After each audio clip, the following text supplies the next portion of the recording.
우리에게 주신 말씀은 여호수아입니다. 여호수아 15장, 여호수아 5장입니다. 여호수아 5장 13절부터 15절 말씀입니다. 여호수아 5장 13절부터 15절, 구약 325페이지입니다. 여호수아 5장 13절부터 15절, 구약 325페이지. 저희가 한 절씩 번갈아 읽겠습니다. 여호수아가 여리고에 가까이 이르렀을 때 눈을 들어 본즉 한 사람이 칼을 빼어 손에 들고 마주 서 있는지라. 여호수아가 나아가서 그에게 묻되 너는 우리를 위하느냐 우리의 적들을 위하느냐 하니, 그가 이르되 아니라 나는 여호와의 군대 대장으로 지금 왔느니라 하는지라. 여호수아가 얼굴을 땅에 대고 엎드려 절하고 그에게 이르되 내 주여 종에게 무슨 말씀을 하려 하시나이까. 여호와의 군대 대장이 여호수아에게 이르되 내 발에서 신을 벗으라.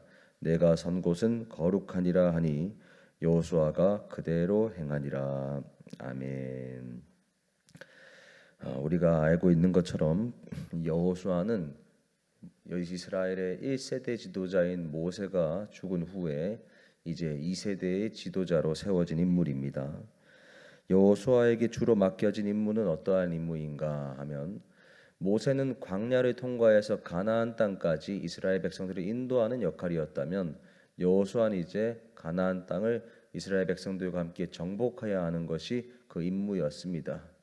그리고 오늘 우리가 읽은 여호수아 5장 말씀은 여호수아 6장부터 본격적으로 나오기 시작하는 정복 전쟁으로 들어가기 직전의 모습입니다.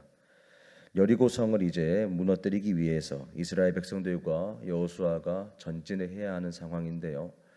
이제 전쟁을 앞두고 있는 그들의 앞에 이제 칼을 찬 누군가가 나타난다면, 여기에서 가장 중요한 것은 저 칼을 차고 앞에 있는 자가 누구의 편에 속했는가, 이게 가장 중요합니다. 전쟁을 함에 있어 우리 편에 속해 있는 자인지 적군의 편에 속한 스파이인지, 이것을 파악하는 것이 전쟁을 승리하기 위해서는 너무나 중요한 것이기 때문입니다. 그래서 여호수아가 여리고성을 치기 위하여서 전진할 때 그 앞에 나타난 칼을 찬 누군가가 서 있을 때 여호수아가 물어본 질문이 다음과 같습니다. 너는 우리를 위하느냐 우리의 적들을 위하느냐? 자, 그러니 그 사람이 대답하기를 아니다라고 대답을 합니다. 아니다라는 의미가 무엇일까요? 나는 너희들의 편도 아니고 적들의 편도 아니다라는 것입니다. 그리고 나는 여호와의 군대 대장으로 지금 왔다라고 말씀하고 있는 것입니다.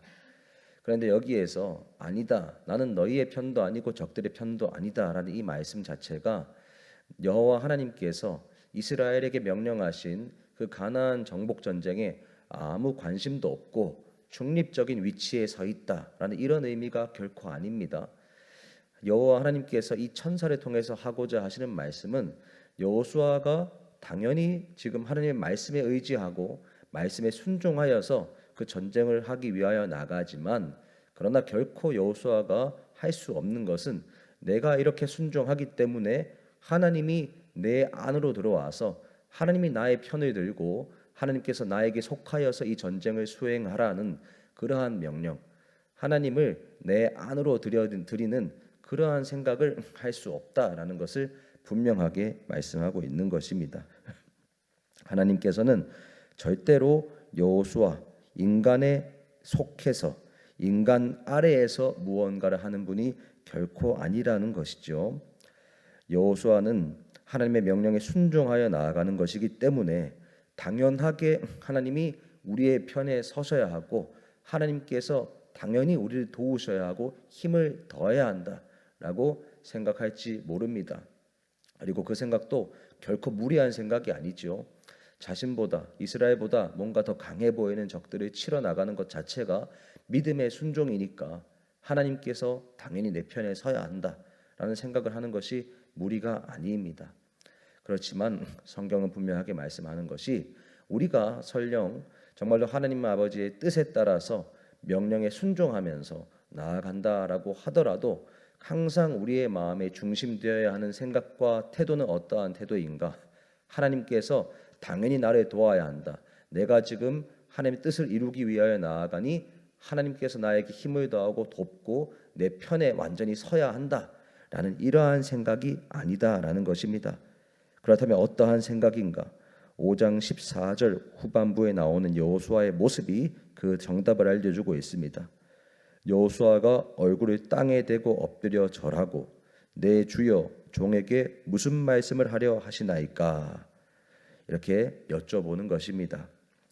내가 하나님의 명령에 따르고 내가 성경을 분별해 보니 이것이 정답이기 때문에 당연히 내가 나아가는 길에 하나님께서 내 편을 들고 하나님이 내가 하는 말대로 내가 이렇게 기도해서 이렇게 해달라면 이렇게 해주셔야 하고 저렇게 해달라면 저렇게 해주셔야 하고 이게 아니다라는 것이죠. 내가 하나님의 뜻에 나아간다 하더라도 반드시 항상 잊어버리지 않아야 하는 태도와 마음 자세, 그리고 실제 주님 앞에 보여드려야 하는 태도는 하나님께 끊임없이 여쭈는 태도입니다.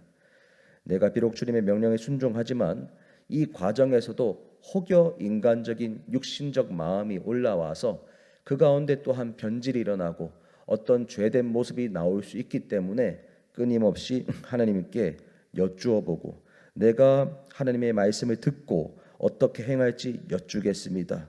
주님 앞에 겸손하게 엎드린 자세로 나아가야 한다라는 것입니다. 이것을 다른 말로 한다면 우리가 하나님의 편에 서야 한다라는 것입니다.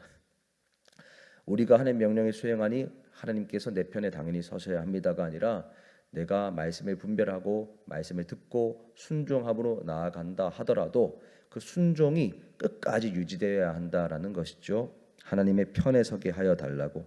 하나님의 편에 서서 하나님 내가 명령에 순종하여 나아가는 이때에도 끊임없이 어떤 말씀을 하십니까?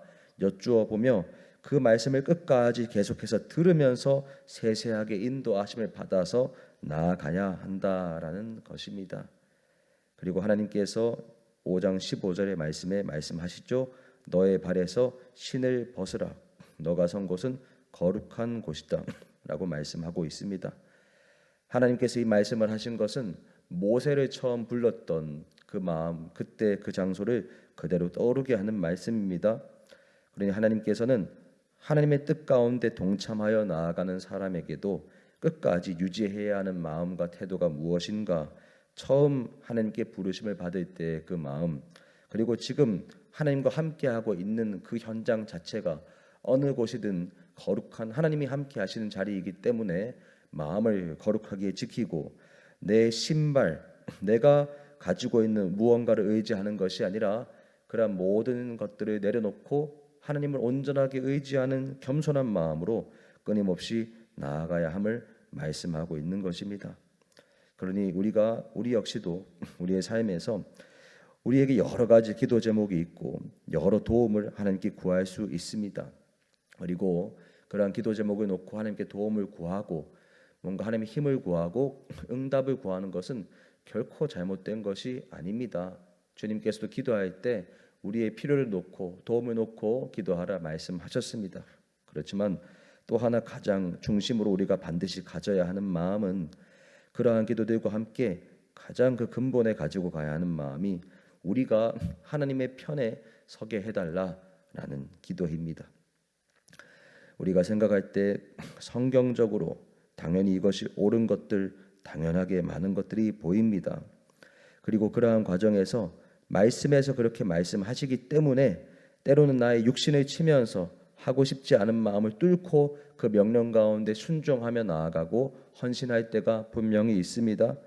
근데 그러할 때에도 우리가 언제나 반드시 기억해야 하는 마음은 내가 이 과정 속에서도 끊임없이 하나님의 편에 서야 한다라는 것입니다.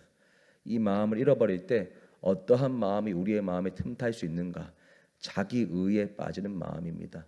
내가 하나님의 편에 서야 한다는 것을 끊임없이 묵상하지 않을 때 내가 자기 의에 빠지게 되면 어떠한 증상이 올라오는가? 나는 말씀을 온전하게 분별하여서 순종하고 나아가는데 다른 사람들은 왜 이렇게 하지 못하는가? 라는 그러한 판단과 정죄의 마음, 자기 의의 마음이 그 가운데 순식간에 타고 들어오는 것입니다. 그리고 그것은 우리가 말씀을 붙잡고 나아가고 한다고 할지라도 그것은 변질입니다. 그리고 그것은 하나님께서 기뻐하시는 온전한 순종으로 나아가는 것을 절대적으로 방해하게 되는 것입니다. 자기 의에 빠진 대표적인 인물이 바로 신약 시대에 나왔던 바리새인들이지요. 그들은 여호와의 율법이 자신들에게 있고 자신들이 혈통적으로 아브라함의 자손이기 때문에 자신들은 누가 뭐라고 하더라도 하나님의 편에 이미 속해 있다 확신에 가득 차 있었습니다.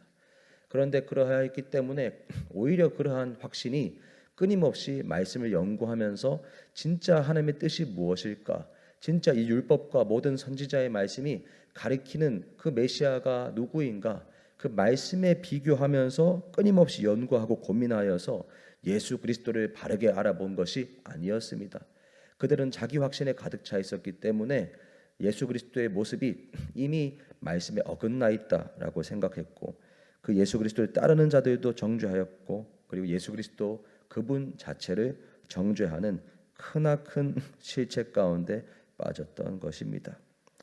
사랑하는 여러분, 그래서 우리가 말씀을 의지하여서 말씀으로 볼 때 분명하게 이 시대 가운데에도 잘못된 것들은 분명하게 있습니다. 그리고 우리의 삶 속에서도 말씀을 의지하여서 나아가는 바가 분명하게 있습니다. 그런데 우리가 이 모든 과정에서 반드시 가지고 가야 하는 마음은 우리가 끝까지 하나님의 편에 서게 해달라는 마음입니다. 어떠한 자리, 어떠한 사역, 어떠한 모습으로 나아간다 하더라도 그 중심에 하나님의 편에 서게 해달라는 기도가 우리의 마음의 중심을 계속해서 차지하고 있어야 하는 줄로 믿습니다. 하나님의 편에 서게 해달라는 그 마음을 끝까지 유지하고 그것이 주님 앞에 구하며 나아갈 때 그것이 우리를 자기 의에 빠지지 않게 하며 변질되지 않게 하고 끊임없이 하나님의 뜻에 온전하게 순종하며 나아가게 할 줄로 믿습니다. 함께 기도하겠습니다. 하나님 감사합니다. 아버지 하나님, 우리가 항상 하나님의 편에 서기를 원합니다. 우리가 말씀에 비추어 볼 때 우리에게는 주님에 따라 분별할 수 있는 지혜가 있음을 고백합니다. 성령께서 함께 하시고 성령께서 우리에게 말씀을 통하여 분별할 수 있는 분별력을 더하시기 때문에 말씀에 비추어 이 시대가 어떻게 흘러가는지, 나의 삶이 어떻게 흘러가고 있는지 우리는 분별할 수 있습니다. 또한 우리가 말씀에 따라서 하나님께 순종을 말씀하실 때 순종하며 나아가기도 합니다. 아버지, 그 모든 과정에서 그러나 우리가 순종함으로 나아가고 성경 말씀을 분별하고 나아간다 하더라도 끝까지 그 마음의 중심에 겸손함을 잃어버리지 않게 하여 주옵소서. 하나님의 편에 서게 해달라, 하나님의 편에 설 수 있게 도와달라라는 그 기도가 우리의 기도에서 멈추지 않게 하셔서 우리가 자기 의에 빠지지 않고 지나친 확신 가운데 빠지지 않도록 우리를 지켜보호하여 주옵소서. 우리가 확신할 수 있는 유일한 분은 하나님이심을 고백합니다. 우리의 판단, 우리의 결정을 우리가 끝까지 확신하고 붙잡는 것이 아니라 우리에게 그 분별력을 허락하신 그 하나님을 온전하게 더욱더 확신하고 믿고 신뢰하며 그 하나님의 편에 서는 것을 끝까지 구하며 나아가는 우리 모두가 되게 하여 주옵소서. 감사합니다. 예수님 이름으로 기도합니다. 아멘.